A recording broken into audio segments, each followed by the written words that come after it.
Hello, hello, and welcome to the Marketing, Branding, and Getting the Sale show. I am here today with my co-hosts, Jess and Stephen, and we're talking about marketing horror stories and how to prevent one of your own, which is obviously a really important aspect of this. So before we dive into today's topic, let's first do some quick introductions. So over to you, Jess. Hi, yes, so for those of you that may have not seen me before, I make marketing more fun and profitable for my clients. So not only love presenting your brand and love putting your brand out there, but actually getting in front of the right target audience and getting profit from the actions that you're taking. All by knowing exactly what to say and how to say it to get the attention of your target audience. So if you want to know more about how I do that, please drop me a message. I have a short 3-minute video that explains my 6-step process and how I achieve that with my clients. Fabulous. Thank you, Jess. Over to you, Stephen. Good morning, everybody. My name is Stephen Lerman from Chameleon BDS Limited, Outsourced Business Development. So if you're looking to make those appointments, get in front of people, you just don't have the time, the resource, or just don't like picking up the phone, then you can give me a call. That's the one time you can pick up the phone, and I will make all those phone calls for you on your behalf. Thank you. Fabulous. Thank you, Stephen. So yeah, I am Una Doyle. I'm a business strategist and coach, and I help people to make more money and have more freedom in terms of their time and to be more focused. I specialize in working with creative business owners, which might be in creative services, in products, all those kinds of things. And I have a session where I can help any established business to uncover at least 50K or more in hidden revenues, or you don't pay a penny. If you want to know how I'm able to do that, send me a message or comment below for my 5-step video. I'll be happy to share that with you. All right, let's dive into today's topic of marketing horror stories. So, Jess, over to you, because this is your kind of should we say specialist subject? I kind of feel like I'm on Mastermind now. You've got 2 minutes starting now. Yes. It's Actually, definitely like something 20, but yeah. it's definitely something I can go on a tangent about. So yeah, I've got plenty of examples that we can chat about today that maybe you might have seen, or and you guys that are watching might have seen or not heard of before, or anything. So if anyone's got any opinions or any experiences as we're chatting away, please let me know. But yeah, I'm going to show you some examples of some marketing horror stories. So basically marketing that's gone wrong. I'm going to say the impact of that, of how that's impacted the business and the company. And then I'm going to share some tips on how you can prevent that yourself and prevent that happening to your business as well. Okay. So let me dive straight in with one that I've talked about before and that I talk about often with my clients. And it's Dove, the toiletry company. Okay. They've done quite a few marketing horror stories. They've done quite a few things where they've presented the brand and people have hated it. It's had the complete opposite effect. Whether they've triggered racism, whether they've triggered, body imperfections, like all this sort of stuff. The heart is in the right place. We all know Dove. It's such a warming brand. We all know that they want to make us smile. They want to make us feel powerful. They want to make us feel beautiful. But sometimes they've just said it in the wrong way, or said it in a roundabout way where it's caused offense. So there is quite a few. So if you want to know more, then, we can pick up this conversation another time. But I'm going to talk about one in particular. And that was when they launched a new campaign with the shape of the bottles. So they had various bottle shapes and with the same product inside, and the message was basically no matter what shape or size you are, Dove is for you. Dove can make you feel beautiful and things like that. But obviously the shapes weren't very flattering for some people, so people was really offended by the shape of the bottle and things like that, the message behind it. Instantly took to Twitter and things like that, because now that's the power our customers have, isn't it? It's no longer we have a bad experience, we tell 10 people. We have a bad experience, we can tell 10 million people. So all of a sudden, people I'm going to ask can I ask some questions? Because yes, yeah. So I'm a plus size person. I've got extra curves, right? And so I'm curious because who was it that was offended? Was it people who aren't what we would see in magazines, or was it the people who we would kind of see in magazines? I think it was a bit of both, but I think it was more maybe the people we wouldn't see in magazines, or we probably would now. Things are times are changing, but I think it was a mixture of both. But yeah. So what exactly were they taking issue with? Was it that because I on the one hand I can see, like, people talk a lot about representation. Okay, so like, I'm in the sewing community. I sew as a hobby. I'm sure anyone who watches regularly will know, or speaks to me regularly will know. And so one of the things that is really great is, like, we're now seeing plus size bodies on pattern covers. Whereas you wouldn't have seen that in the past. We're also now seeing a much more diverse community in terms of race, also in terms of people who are less abled. And so there's, different genders even as well, in some instances as well, which is great. Because, yeah, and so, like, isn't representation a good thing? I think this is where Dove were coming from. So Dove was kind of saying, we want to make everyone feel equal, make everyone feel included, make everyone feel that no matter what shape you are, it doesn't matter. We can all use the same products. We can all feel beautiful. We can all, it doesn't matter.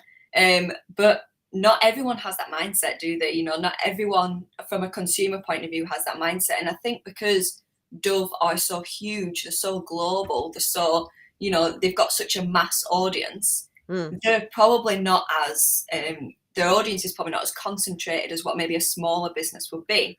Yeah. So, I've got a question too on the back of what Una just said. Sorry for jumping in, but isn't part of marketing doing market research? Don't you take polls? Not you personally, but I mean, listen, I watch shows where they go out and do market research. Now, I know it can be skewed and they tend to shy away from the extremes, but for a brand like Dove, you would have thought they would have gone out to a mass market and done a bit of research. Say, would you be offended if I showed a bottle that was this shape or that shape, or would you not care less? I mean, yeah, these advertising executives are paid fortune. Well, they have big budgets to be able to afford to do that as well. Exactly. Whole focus groups and the mind boggles, Jess. It's ridiculous that this stuff. It's how things just slip, isn't it? Like, that's something that definitely could have avoided this. More in-depth research, understanding your customers, even with a campaign, soft launching it. Soft launch it to if you do some market research on that front. Quite a few of us here would have probably seen Mad Men. They did soft launch things and tested things to a group of people. We've got a question from Debbie, actually. Yeah. With ad campaigns, isn't it impossible to please everyone? Yeah, I would say it is, but you don't want people to feel that emotional about it, that they would take action. If you can't please everybody, not in a negative way, anyway. It's really interesting because, like, I'm not a Twitter person, right? I mean, I do share some stuff on Twitter, but I don't really engage on Twitter. Partly because I don't know, I just somehow don't resonate with it the same way that I do to LinkedIn or. Yeah, I mean, LinkedIn's kind of my main place for business, though personally, I probably spend more time on Instagram than anywhere else. But that's all sewing related stuff. But it's interesting, isn't it, that, like, because I'm trying to get an angle on what was it that actually offended people. So was it that, like, what were the criticisms that were targeted at them with this campaign? Do you know? It was the shape of the bottle, so I could dig out an image and I'll post it in the comments. It was the shape of the bottles, people saying that these were offensive shapes, kind of stereotyping these shapes, things like that. Let me dig it out as we're talking, and we can share it as well. Well, while you're doing that, I'll share a little story. It's not a horror story. It was just something that was a bit awkward for me, but just hopefully I can help other people from doing this as well. And this was when last year I went back to exhibiting, as things opened up. And so I was doing some talks, some exhibitions. So I was getting, all my new branding done and things. I was just trying to pull out. Here we go. In fact, because someone else has written their details on this, so I'll just cover that. So these were designed by Jess, by the way. I don't know if I can get that up there. So lovely branding and everything.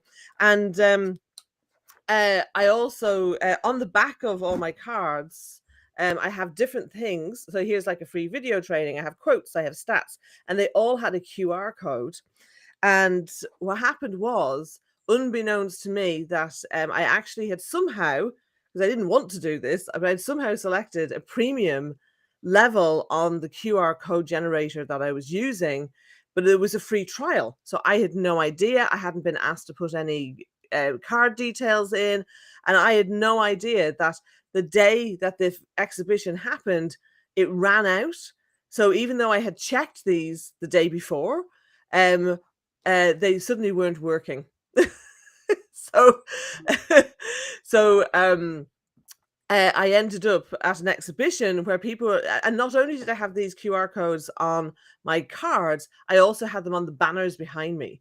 So people were kind of going to do the, have their phones, do the kind of banner thing to kind of bring up like a marketing evaluation thing, and it just all these other things, and none of them were working. Like I was just going, oh no, can't believe it. So that was a kind of minor embarrassment more than a horror story. But just to say, if you are using QR codes, check, are you on a free or a paid plan? If you're on a paid plan, make sure that you're signed up properly. And if you think you're on a free plan and you're not, then make sure you fix that before you actually go to print. Because now I'm tied in, because all my stuff is there and I can't change the QR codes until all of this stuff is run out, and I no longer want to use those roller banners. So yeah, so anyway, just a little minor thing for me that was kind of quite frustrating and a bit embarrassing. So there we go.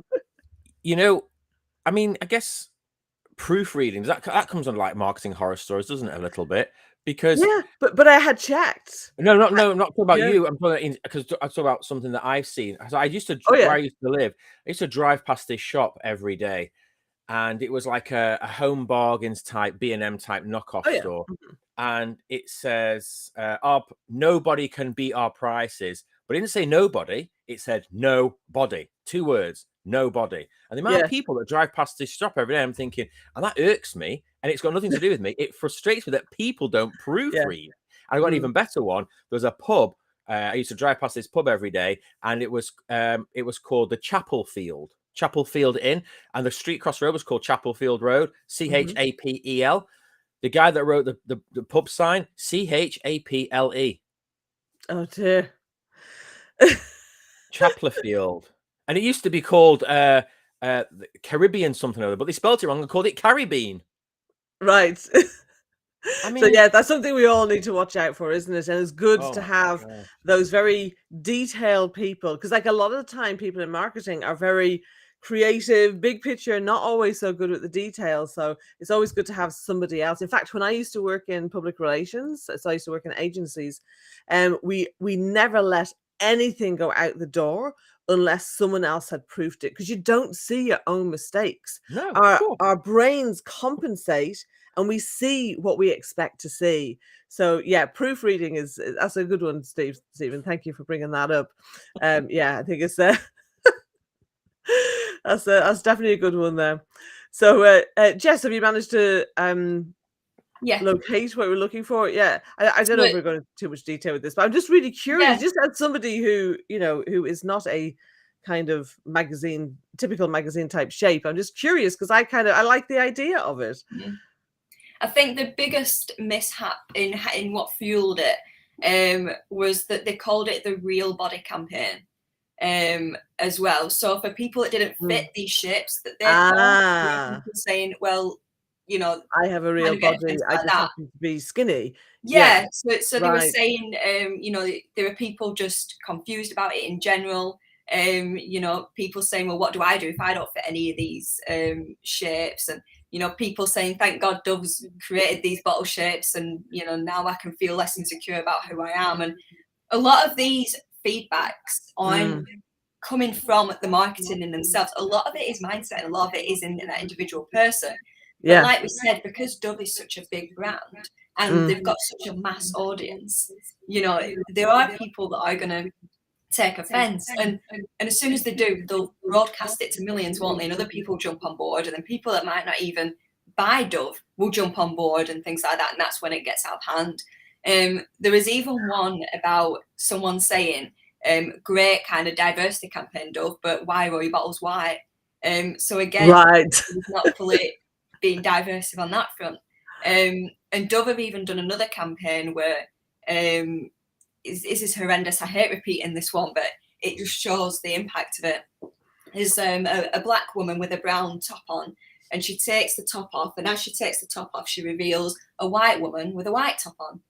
And I don't 100% know what their message behind that was, but as someone glancing on that or looking in on that, that is hugely racist to say, you know, use Dove and kind of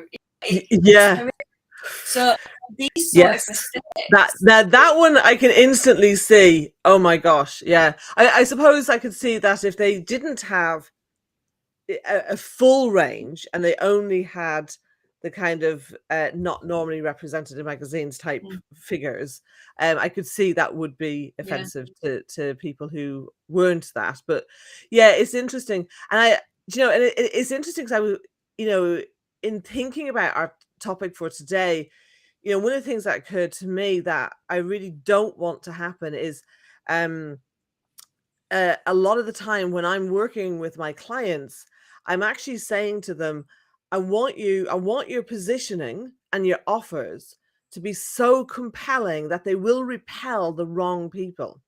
And I think there's a balance between the kind of horror stories you're talking about and actually taking a stand for what you believe in, for who you're serving, for, what problem you're solving.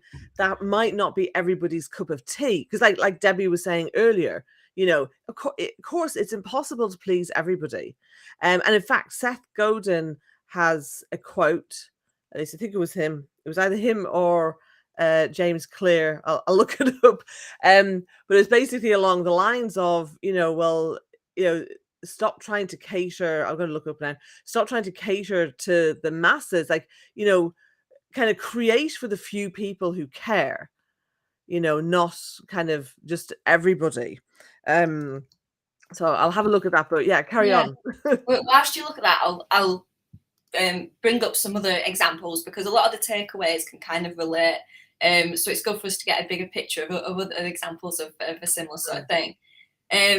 So Hsbc, they launched a new campaign. They launched a new brand in 2009. They spent millions of dollars on this brand and a new strap line, which the new strap line was assume nothing. It was assume nothing. So when that was translated in different languages to different things. So some countries it meant do nothing. Little things like that. There's been plenty of other examples of that, but a quick example of, again, just translating, make sure the context is right, and things like that. And again, they had to pull that out, and they had to change the strap line and change a lot of things, and they lost tens of millions of dollars doing that. Another example, Pepsi. So Pepsi did an advert back in 2017, so it wasn't that long ago, really. Well, I think 2017 is a few years ago. It's probably a bit longer ago now, isn't it? Yeah. But one of their ads was, I think it was a famous model. I don't really know who she is myself. But in the ad, there's a group of people rioting and protesting. And the woman has a Pepsi, and she walks over to the cop and she says, here, peace offering, if you will. The cop drinks the Pepsi, and he's like, "Wait, yeah, we're all friends now." But that whole came about making, people got really offended by that, thinking, well, you're portraying protesting as a big party.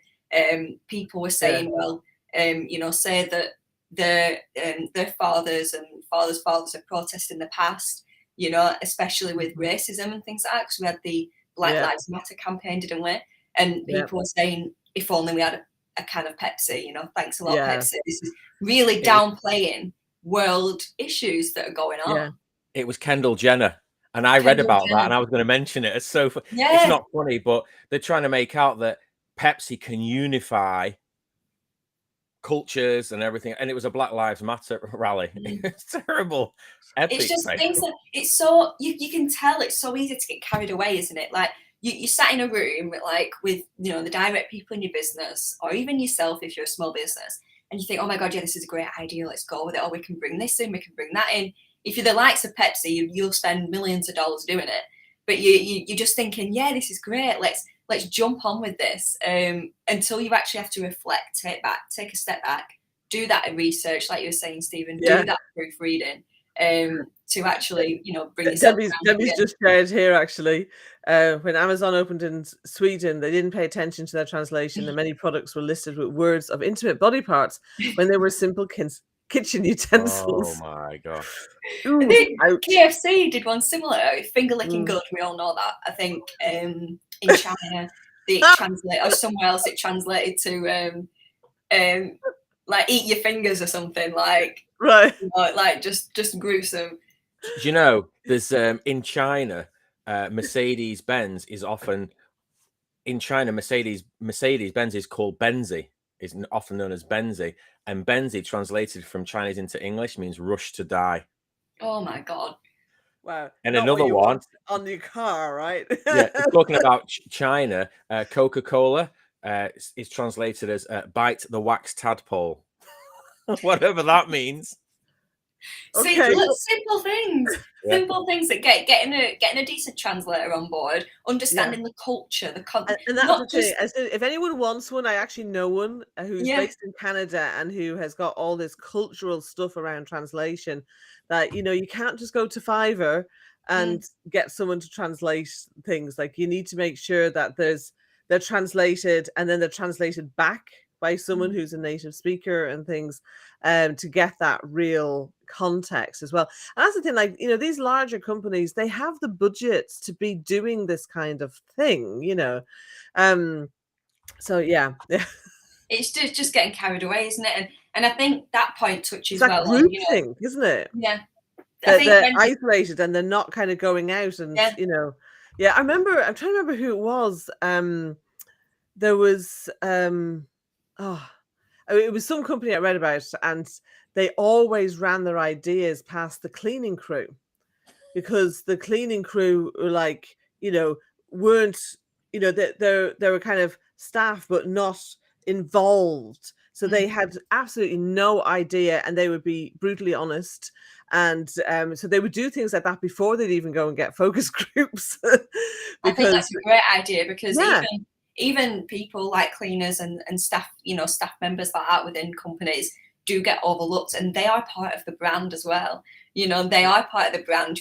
I know the cleaning, which is such an important part, but when customers come into your offices, when clients come into your office, and that environment is there, your cleaners have done that. So everyone within your company is part of your brand. So bringing them in on that, and totally, they're not in those marketing meetings. Yeah, exactly. And also, they were specifically being asked, well, what do you think of this? Be honest. I think if you're on the marketing team, there might be a temptation to say what the boss wants to hear. So I think and that's why you want independent people, isn't it, to give feedback, so that so that you actually get to you get those other inputs. So some of my clients have marketing departments, marketing teams, marketing managers, marketing directors in-house.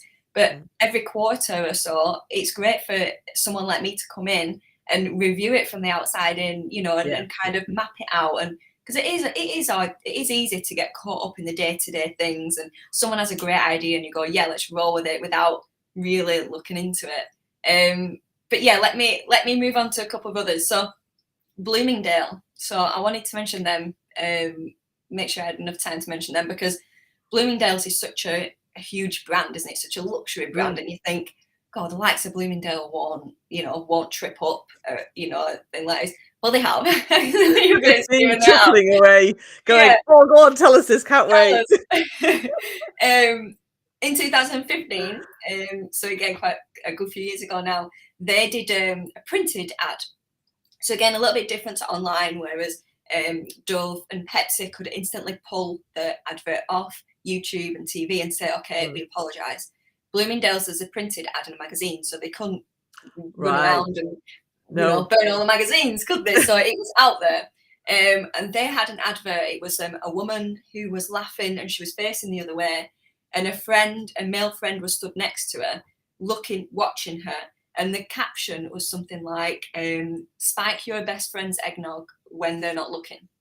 I've seen that. Now, What? I wasn't in the room. I don't know what the thoughts or the meaning behind all this was about, but that was it. That was the strapline. Bloomingdale's. Like, Spike and your this best was friend's in eggnog English. This is when not you're like a looking. mistaken translation. This is in English. Oh my god! It was like it was around Christmas time, so it's like Christmas party kind of time.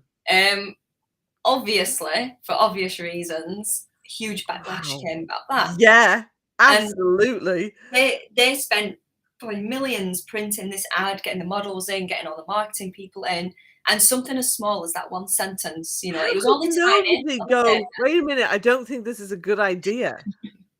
Nobody wants to be that person that raises that objection. If Yeah. I everybody else am that does it. person. I would say that. Yeah, absolutely, Terrible. absolutely mind-blowing how these things happen. Wow. So yeah, it was out there then. All they had to do was apologize and ride it out, because it's probably still out there now. There's fucking copies out there now. So that was the one that I wanted to mention. I have two more that I'll briefly go through, and then we'll go through some tips, because I wanted to do the tips after the takeaways after, because a lot of them do overlap. So I didn't want to keep repeating myself as I was telling examples. So another quick one was Gap's logo redesign. So another fashion brand, Gap, they did a logo redesign a good few years ago now. I use these as an example to my clients in keeping that communication open, because Gap launched this new logo. Hey, look at us, we've got a new logo, like, come on board. Because it was kind of new, people didn't understand why they were changing it or if they were changing it. The audience took, a bit of like, well, what's going on? Are you changing as a company? They just got a bit confused and things like that. I'd say that happened because they didn't communicate enough to the customers. And also they didn't balance that we're evolving. So when people think of rebrands and logo redesigns, it is a fearful thing, because you think, I don't want to change everything about how I look and who I am. So there is that balance between keeping tradition and just modernizing and evolving what you've got, rather than completely changing things. So that was one. And let me jump into a final one as well, was between Coca-Cola and Pepsi. So again, I use this example a lot in my sessions, because with my clients, I actually do a competitor strategy to avoid this happening. But have we all heard of the Pepsi Street Taste Challenge? Yeah. So Pepsi, they recently relaunched this campaign, and they basically, go to people in the street. They've got a can of Pepsi. They've got a kind of mysterious red, likewise drink, and they say, let's do a blind taste test. Which do you prefer? 7, 8 out of 10 people prefer Pepsi. But this campaign was first launched, it might have been in the 80s, a good while ago now. And when they did launch that campaign, Coca-Cola panicked. They were thinking, oh my God, people prefer Pepsi to what the taste of our drink. We need to change what we're doing. We need to change our drink. We'll secretly go behind the scenes. We'll, evolve our recipe, and then we'll relaunch it, and we'll top trump Pepsi, and the world will be at peace again, sort of thing. So they did this, and they relaunched this product. They put loads of money into how they launched it and everything. And the loyal Coca-Cola fans hated it. Why have you changed it? Your brand means so much. The brand meant so much to people sentimentally back then, because Coca-Cola was with us through the war. It meant a lot to a lot of families and a lot of people. So there was, why have you changed the recipe? Why have you changed it all? Now that'd be all over Twitter, and millions of people would be talking about it. Back then, obviously, we didn't have Twitter. So people actually rioted, and there was actually protests in the streets, riots in the streets. When I was researching this in more detail, I was watching videos of people with signs in the street, I can't remember what they were said, but you can make angry people with big signs in the streets. there are news crews, look what's going on. And there's people in the background pouring Coca-Cola down the drain. Why have you changed things? Like this, the reaction was just huge. So obviously Coca-Cola was like, okay, we've made a huge mistake. We'll pull all this off and we'll come back with our original Coca-Cola. It's just how you remember. We're still here. We've got our original drink. We're really sorry. And they've had to build back up their brand reputation. Now that can be easily avoided by knowing how you're going to react to competition. So there's a lot of challenger brands out there, like Pepsi. There's a lot of brands that would say, we are better than X because of Y. And they're not scared of saying that. But you've got to know, as part of your brand, are you a challenger brand? Or do you ignore that? You don't react to it impulsively. You just bring your values out. So you've got to know where you stand and how you react to things like that to avoid that. Yeah, that's such a great point, because the thing is, they weren't looking at their customers, they were looking at their competitors. I kind of always say, well, keep an eye on what the competition's doing, but your focus has got to be on your customers. Yeah. Like, it's not about ignoring your competitors. You got to know what's going on in the industry for sure. But if you focus on serving your customers better and you keep doing that over and over again, then that's kind of where you need to be to have a successful business. What about if it's not broke, don't fix it? I mean, for a solid, iconic brand like Coke, the mind boggles, seriously. It's that panic, isn't it? It's that fear of, oh my God, we're going to lose what we've got. We need to react. But like you said, it's not about, we've talked about this on past slides as well. So we've talked about it on the price, don't compete on price kind of live. So I'll dig that out and put a link to that in the comments as well. But, we've talked about, you can wait when you're focusing too much on your competition and you're thinking, oh my God, they've done a 10% discount. They've done buy one, get one free. I need to do it as well. That's being reactive to your competition. And exactly. Yeah. We won't thrive doing that. So that was a great example of that. Yeah, fabulous. Thank you. So let's focus on some tips. Yeah. What is it that people need to do or not do? So I've got 5. Number 1, we need to carry out regular audits and regular reviews on our brand, our marketing, our business plan, where we're at. I've worked with Una for a few years now, so I've learnt this off Una. I work within quarters within my business, so I adapt that on with my clients as well. And every quarter we have a brand review. Even if nothing changes, we're at least grounding ourselves back into what we're about.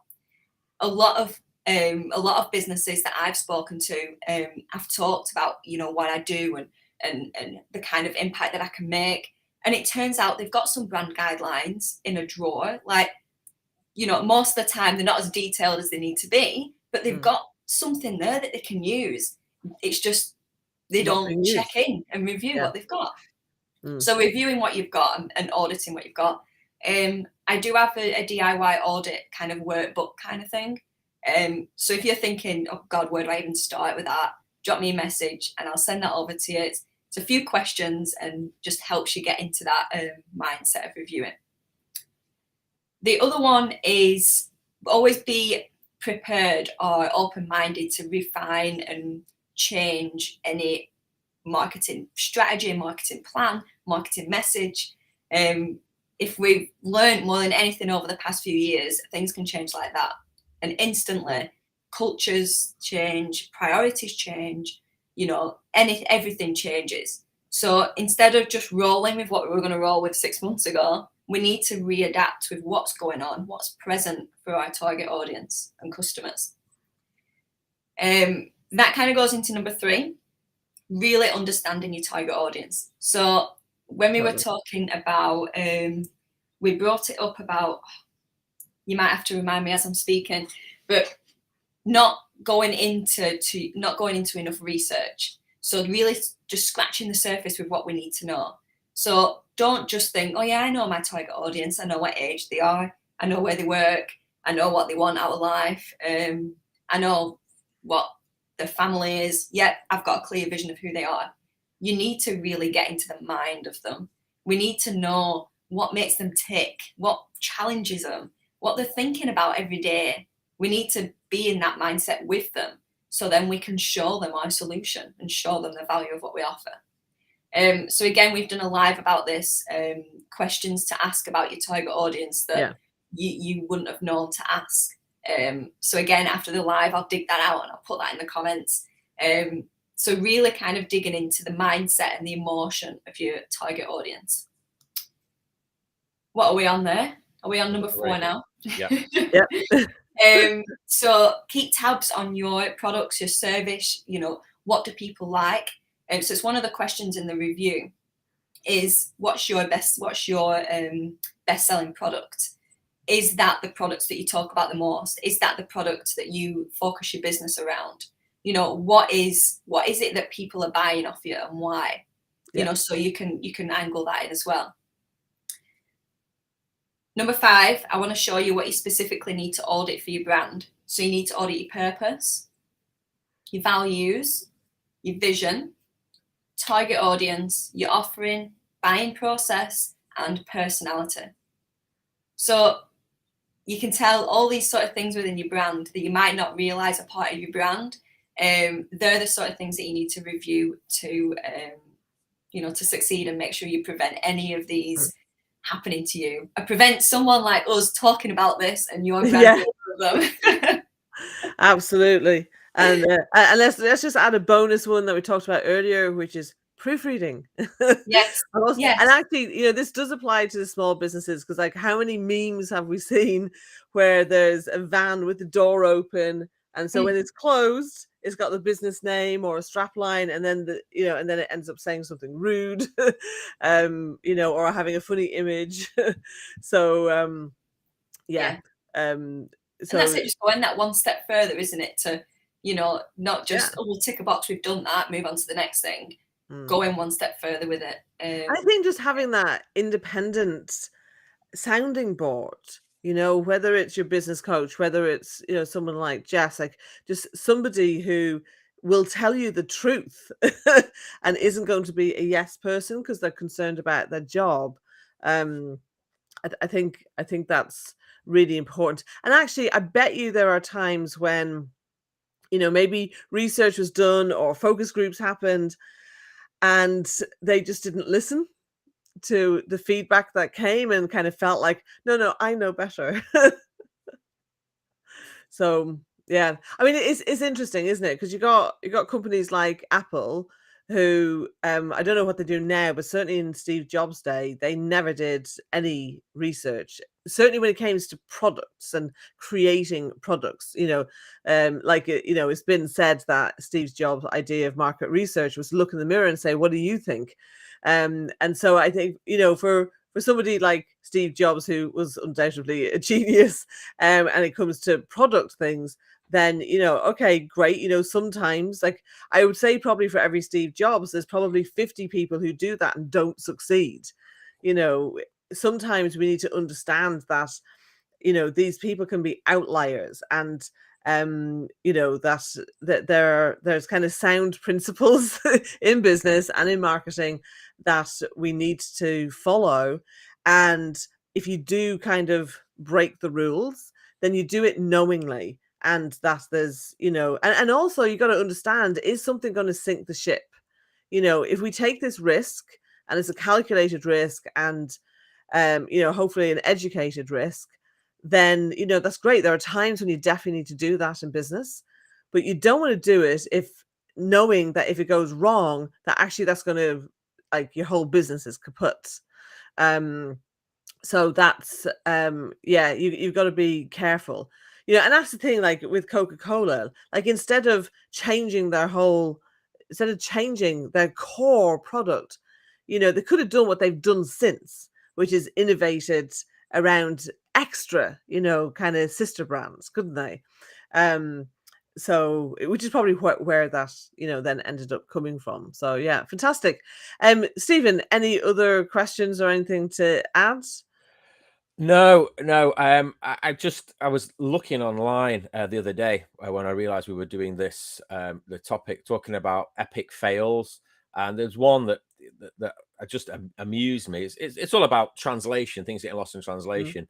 You know, I don't know if we have, I've not really seen it over here, but in America, they've got this brand of tissues called Puff tissues. But in Germany, Puff translated is slang for a house of ill repute.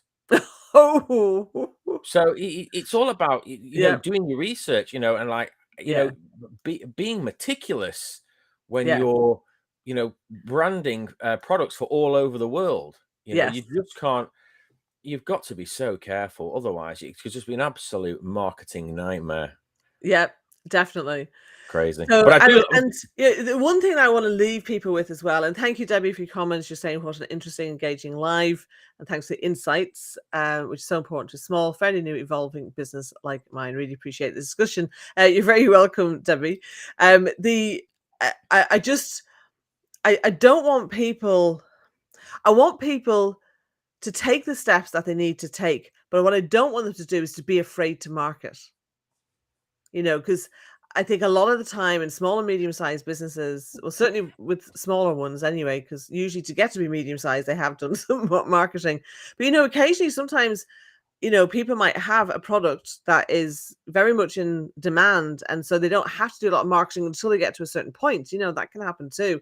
So, I don't want people to be afraid to market. What I want them to do is like take the steps that Jess has said there and implement those. And then, you know, you're in a position to make sure that when in your marketing that you're, you know, you're not going to have these kind of horror stories happen. And they are, you know, they are rare.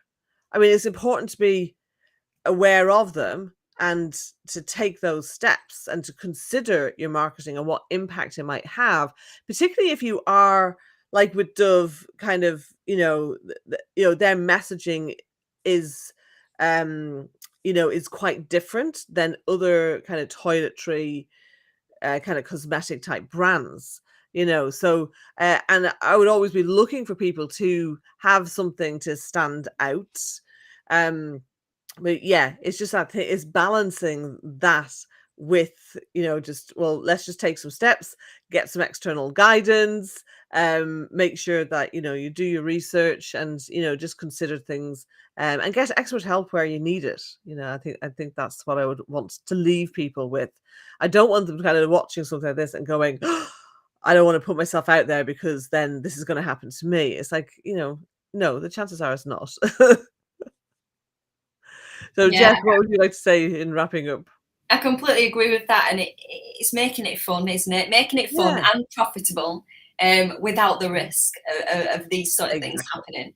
And Mm. keep checking in with what we've talked about. You know, talking to someone like Una, me, Stephen, making it fun but profitable. Because that's what we're all here. You know, money makes the world turn around. By knowing exactly what to say, how to say it, and we don't get caught up in what we think or presume or assume of our customers. Yeah, We know what's going to work, and we're proud to say the message. So yeah, it can be done and it can be easy. So reach out to one of us if that's something that that you are worried about after this chat. absolutely. Well, thank you, Jess. Those have been some excellent and entertaining examples. And thank you, Stephen, for yours as well. We'll be back here same time next week. In the meantime, have a fantastic week. We'll say bye for now. bye-bye.